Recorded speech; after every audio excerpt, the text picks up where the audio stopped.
నమస్కారం. చాలా అంటే చాలా బాధేసిందండి. రెహానా ఎంఎస్సి గోల్డ్ మెడలిస్ట్ మొన్నే గవర్నర్ చేతుల మీదుగా పథకం కూడా తీసుకున్నారు. తనకి మన ఫిబ్రవరి 15వ తారీఖున ఎంగేజ్మెంట్ అయింది. ఈ అమ్మాయి పేరు రెహానా కదా, ఆ అబ్బాయి పేరు వచ్చేసి షాజహాన్ అనుకుంటా. షాజహాన్. ఆ అబ్బాయిది పొద్దుటూరు, ఈ అమ్మాయిది కడప. ఆ అబ్బాయి సాఫ్ట్వేర్ ఇంజనీర్గా బెంగళూరులో చేస్తున్నాడు. పెళ్ళికి ముందు క్లియర్గా అమ్మాయి ఫోటోలు పంపి అన్నీ చూశాక నచ్చిందా ఓకేనా అంటే ఓకే గో హెడ్ అని అన్నారు. నిజంగా అమ్మాయి చక్కగా ఉందండి. జనరల్గా నేను ఎప్పుడన్నా ఎవరితోనైనా చాట్ చేస్తున్నా, లేదు ఎప్పుడైనా ఎవరితోనా ఫ్లోలో ఏదైనా ఫ్లోస్లో మాట్లాడుతున్నా, వాళ్ళు నిజమా అబద్ధం తెలుసుకోవడానికి వాళ్ళు పిక్ అడుగుతాను. వాళ్ళు ఇబ్బంది పడకూడదని చెప్పి అసలు ఫ్యామిలీ పిక్ అడుగుతాను. ఓహో వీళ్ళ రైట్ జెన్యూనే అని అనుకుంటాం. ఇందులో ఎవరన్నా కానీ మేము ఎలా ఉన్నాం ఏంటన్నప్పుడు నాకు అవేం తెలియదండి, మీరు ఎలా ఉన్నా అంటే మీరు ఎలా ఉన్నా ఎవరో తెలియటం కోసం అడిగింది తప్ప తెలియదు అంటే పర్లేదు నార్మల్ చెప్పండి బాగున్నామంటే అప్పుడు మాటలు వింట కదా, మీ వాయిస్ బాగుంది, లేదు చాట్ చేశాను కదా మీ ప్రొఫెషనల్ స్కిల్స్ బాగున్నాయి, ఇలా చెప్తాను తప్ప ముక్కు బాగుంది మూతి బాగుంది ఇటువంటి నేను చెప్పను. అసలు అటు జోలికి కూడా నేను పోను. వాళ్ళ ఎదుటి వాళ్ళలో ఏది పాజిటివ్ నాకు చెప్తాను. ఇక్కడ ఈ అమ్మాయి రెహానా విషయంలో ఎంఎస్సి గోల్డ్ మెడలిస్ట్ చూస్తాను చక్కగా ఉంది, బంగారు తల్లి. ఆ అమ్మాయి విషయంలో వాడు వంకలు పెట్టాడు తెలుసా. నాకు 4 గర్ల్ ఫ్రెండ్స్ ఉన్నారు, నేను చాలా మంచి ఎంజాయ్ చేశా, బట్ నీవు అందంగా లేవు, నేను చూస్తే నాకు మూడు రావట్లేదు అని అంటే మొదట్లో ఆట పట్టిస్తున్నాడని చెప్పేసి అనుకునే పాపం పిచ్చి పిల్ల. ఎందుకు? తను అందంగా ఉంది, బాగా చదువుకుంది, గోల్డ్ మెడలిస్టు అండ్ మంచి ఫ్యామిలీ అండ్ ఆ అబ్బాయికి ఇష్టపడే పెళ్లి చేసుకుంటా అన్నాడు, ఎంగేజ్మెంట్ కూడా జరిగింది. అలాంటప్పుడు నేను చూస్తే నాకు మూడు రావట్లేదు, నాకు ఆల్రెడీ గర్ల్ ఫ్రెండ్స్ ఉన్నారు, వాళ్ళే బాగున్నారు, నువ్వు బాగాలేవు అంటూ ఉంటే పాపం ఫ్లోలో అయితే ఆట పడుతున్నాడు అనుకుంది. పాపం అది రిపీట్ అవుతున్నాయి. ఈ పిల్ల దగ్గర ఇంకా లేని కూడా వంకలు వెతుకుతున్నాడు చీటికి మాటికి. అలా అన్నీ ఆ పిల్లడి దగ్గరికి ఎన్ని మార్చుకుంటూ ఉందట పాపం. అయినా సరే నాకు ఫీలింగ్ రావటం అద్దనిదని అంటూ ఉంటే తట్టుకోలేక ఏమని చెప్పలేదు తెలియక ఆ చదువుల తల్లి ఆ సరస్వతీదేవి 12 పేజీల లెటర్ రాసి ఫ్యాన్ కూర్చొని చనిపోయిందండి. అసలు చూడగానే బంగారు బొమ్మలా ఉంది. అసలు చదువుల తల్లి. ఈమెనెట్రా నువ్వు బాలేనన్నావు, ఈమెనెట్రా పెళ్లి చేసుకోవడానికి ఒప్పుకొని మరి ఇప్పుడు నాకు వద్దు నువ్వు అని అన్నావు, ఈమెనెట్రా నేను చూస్తే నాకు ఫీలింగ్ రావట్లేదు మూడు రావట్లేదు అన్నావు. ఒక పాప కూడా అనిపించిందండి. వీళ్ళ అమ్మ ఐ థింక్ షజాదానో ఏమో ఆమె పేరు. నిజంగా ఆమెకు నేను హ్యాట్స్ ఆఫ్ చెప్తున్నా. పర్ఫెక్ట్గా అడిగిందండి. వాడిని చంపొద్దు అలాంటి బయటికి రావద్దు, జీవితాంతం వాడు జైల్లో ఉండాలి. మా అమ్మాయితో ఎంగేజ్మెంట్ అయింది, ఆ తర్వాత మా అమ్మాయి వాడు ఫోన్లు మాట్లాడుకున్నారు అండ్ వాడు ఇష్టపడి ఇది అంతా చేశాడు, అన్నీ ఉన్నాయి. మా అమ్మాయి రాసిన లెటర్ మొత్తం ఉంది, మొత్తం ఎంక్వైరీ చేయండి.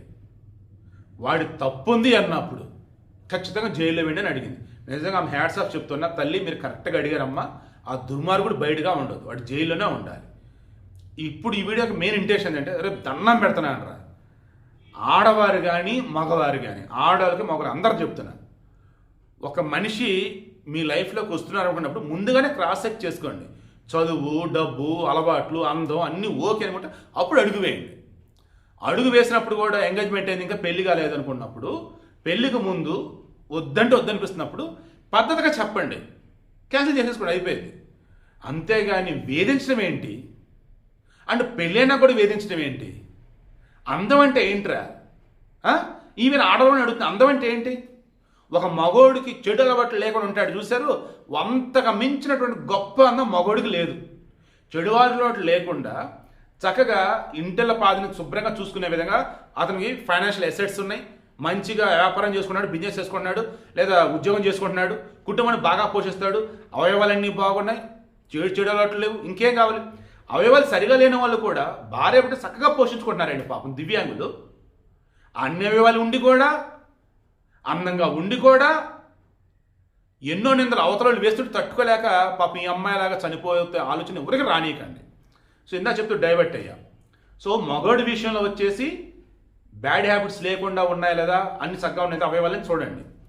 అమ్మాయిల విషయంలో వచ్చేసి ఎస్ అగ్రి, అమ్మాయిలు అనగానే చూడగానే మనకి వాళ్ళలో ఒక అందం కనపడాలి అనుకుంటాం. అందం కనిపిస్తే ఓకే, కనపడలేదు ఓకే వద్దని చెప్పు. ఎలా చెప్తావు? నీకు వేరే విధంగా చెప్పు, నువ్వు బాగాలేవు, నీ ముక్కు బాల, నీ మూతి బాల, నువ్వు లావుగాను, ఈ డైలాగులు తప్పొద్దు.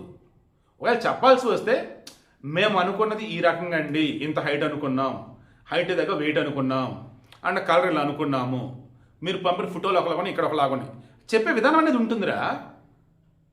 ఆ చెప్పే విధానంలో చెప్పకుండా ఎంగేజ్మెంట్ అయిన తర్వాత కూడా నాకు మూడు రావట్లేదు, అరే నీకేమన్నా వద్దులే, ఈ పద్ధతి కలిగి వీడియోలు మళ్ళీ అవన్నీ వద్దులే. కానీ సో పిల్లలు కూడా చూస్తుంటారు ఈ వీడియో, అందరికీ రిక్వెస్ట్ చేస్తున్నా, దయచేసి అందంగా ఉన్నటువంటి వారిని కూడా ఏదో ఒక విధంగా వంకల పెట్టి వాళ్ళని అన్యాయంగా బలి చేయకండి. ఇక అందంగా లేని వాళ్ళని అకారణంగా పాపం లేనిపోయిన విధంగా వంకల పెట్టి వారిని కూడా బలి చేయకండి. అంతిమంగా నేను చెప్పేది, ఆడవారి విషయంలో మీరు చూడాల్సింది, ఎస్ నేనైతే ఇదే చూస్తా. ఏం చూస్తాను? చక్కగా హైట్కి వెయిట్ ఉన్నారా లేదా, అండ్ చూడగానే నాకు మా అమ్మ కనిపించింది లేదా తనలో. మా అమ్మ చాలా బాగుంటారు, గుళ్ళో దేవత లెక్క నాకు మా అమ్మ ఉండిద్ది. అండ్ మా అమ్మలాగా ఉందా లేదా ఒక అమ్మాయిని చూస్తాను నేను. అలా లేనప్పుడు వాళ్ళకి చెప్పాల్సింది చెప్తా, ఇలా ఉంటే బాగుంటుంది, ఇలా ఉంటే బాగుంటుంది అని. లేదు నువ్వు ఎలాగంటే ఓకే కూల్ ఉండు అంతే. ఫ్రెండ్ అయినా లవర్ అయినా చేసుకుపోయే అమ్మాయినా ఎవరైనా కానీ ఇదంతా ఎందుకు చెప్తాను నేను, ప్రాక్టికల్గా ఉండాలి. అలాగే ఆడపిల్లలకి సంబంధించి మిగతా కూడా చూసుకోవాల్సినవి ఏంటి, ఇందాక మగవాడి విషయంలో చెడు అలవాట్లు అన్నా, ఆడవాళ్ళు కూడా ఉంటాయి కదా. ఆడవాళ్ళు బ్యాక్గ్రౌండ్ వెరిఫికేషన్ చేసుకోండి, వాళ్ళ ఫ్యామిలీ, ఈమె కొన్ని అలవాట్లు, ఈమె గతంలో ఉన్న ట్రాక్ రికార్డు చూసుకోండి, ఆ తర్వాత పెళ్ళికి వెళ్ళండి. బట్ ఇక్కడ పాపం ఈ రెహానా విషయంలో మాత్రం నిజంగా అయ్యా ఆమె చూడగానే ఇంత చక్కగా ఉంది, ఎంఎస్సి గోల్డ్ మెడల్, అయ్యయ్యో సరస్వతి దేవి కదా అనిపించింది. బంగారు తల్లి అసలు. ఆ పిల్లలో ఏం వంక పెట్టాడు రాడు అసలు, ఆ పిల్లని ఎట్లా వేధించాడు అసలు రాడు. ఈ పిచ్చి తల్లి అయినా సరే పోరా యాదవా, నువ్వెంత నీ బతికెంతరా, నాకేం తక్కువరా, మహారాణిరా నేను, గోల్డ్ మెడలిస్ట్ నేను, స్టేట్ టాపర్రా నేను, మా అమ్మ నన్ను గొప్పగా నన్ను పెంచారా, పోరా యాదవా అని చెప్పి వదిలి అవతల పడేయాల్సింది కదా. బాగా చదువుకున్న వాళ్ళు వచ్చేసి పాపం ఏంటంటే కొంచెం సెన్సిటివ్గా ఉంటారు. ఆ సెన్సిటివ్ నేచర్ వల్ల పాపం బాగా చదువుకున్న వాళ్ళు, అందంగా ఉన్నటువంటి వాళ్ళు అంత స్ట్రాంగ్గా ఉండలేరన్నమాట. పాపం అలా ఈ పిల్ల చనిపోయింది. బట్ చనిపోవడం చాలా చాలా పెద్ద తప్పు అండి. ఆత్మహత్య మహాపాపం, మహానేరం. కళలో కూడా ఇంకెవరు చనిపోవద్దు. ఇక మీద ఎవరన్నా మేము మంచి వంక పెడితే పోండి ద్వారం దూరం పెట్టండి తప్ప మీరుగా ఇటువంటి చేసుకోండి. ఒకవేళ వాళ్ళు మీకు చెప్పిన దానిలో మార్చుకునేది ఉంటే మార్చుకోండి. ఇది ప్రాక్టికల్గా మాట్లాడదాం. మార్చుకునేది ఉంటే మార్చుకోండి. ఫర్ ఎగ్జాంపుల్, నేను ఒక అమ్మాయిని ఇష్టపడ్డా, ఆ అమ్మాయి హైట్ వచ్చేసి 5'4" అనుకుందాం, లేదు 5'2" అనుకుందాం. చూస్తానే పొట్టిగా ఉంది. పొట్టిగా ఉన్నా ఓకే, సన్నగా ఉంటే. బట్ అమ్మాయి కొంచెం లావు ఉంది. బట్ మా ఇంట్లో పిల్ల సమాధానం తెచ్చారు, నేను కూడా చేసుకుందాం అనుకుంటున్నా. అమ్మాయిని చూస్తే చాలా చక్కగా ఉంది, మంచిగా ఉంది. దెన్ అప్పుడు అమ్మాయి పక్క తెచ్చి చెప్పున్నాను, అంతా బాగున్నారండి, కొంచెం వెయిట్ తగ్గుతారా, మీరు 5'2" హైట్ కదా, ఒక 60 kg వెయిట్ వస్తారా, పర్లేదు వెయిట్ చేద్దామండి అని నేను చెప్పాను అనుకున్నాను. అప్పుడు ఆ అమ్మాయి వాళ్ళ ఇంట్లో వాళ్ళు చెప్పేది, వాళ్ళ ఇంట్లో వాళ్ళు అదేంటి నువ్వు వెయిట్ ఎంత ఉంటే ఏంటి, నువ్వు బంగారం, నేను చేసుకుంటే వాడే చేసుకుంటాడు లేకపోతే వదిలే అంటే. ఆ అమ్మాయికి తెలుసు కదా, చదువుకున్న అమ్మాయి కదా, హైట్కి తగ్గ వెయిట్ అనేది ఉంటే పెళ్లి తర్వాత హెల్త్ బాగుంటుంది అండ్ లైఫ్ బాగుంటుంది, చూడముచ్చటగా ఉంటారు. సో ఆ అబ్బాయి కోరింది ధర్మమే కదా. ఆ అమ్మాయి ఆరోగ్యం చూశాడు, ఈడు జోడు చూశాడు, సొసైటీలో ఆదర్శ దంపతులుగా ఉంటారు. ఇలా కొంతమంది అంటే పాపం వాళ్ళు వెయిట్ తగ్గలేరు. అప్పుడు ఈ అబ్బాయి కన్వే చేస్తారు, ఆ అమ్మాయి కన్వే చేస్తారు. దెన్ ఉంటే ఫ్రెండ్స్గా అంటారు, లేదంటే వదరు వాళ్ళు అంతే. ఈ వీడియోలు చాలా ప్రాక్టికల్గా అన్ని విషయాలు చెప్తాయి. ఈ రోజులలో మన ఈ సొసైటీలో ఎక్కడైతే ఆడా మగ అనుకున్నప్పుడు, పెళ్ళి అనుకున్నప్పుడు ఏదైతే ఆలోచించాలో అవన్నీ పెళ్ళికి ముందు ఆలోచించండి, ఎంగేజ్ ముందుకు ఆలోచించండి. ఎంగేజ్మెంట్ అయిన తర్వాత కూడా ఇక తప్పదు, ఇక అవ్వదు ఈ పెళ్ళి అనుకుంటే దాన్ని పద్ధతిగా చెప్పండి. అంతప్ప వేధించి చంపేసేలాగా మాత్రం చెప్పకండి, చంపకండి ప్లీజ్.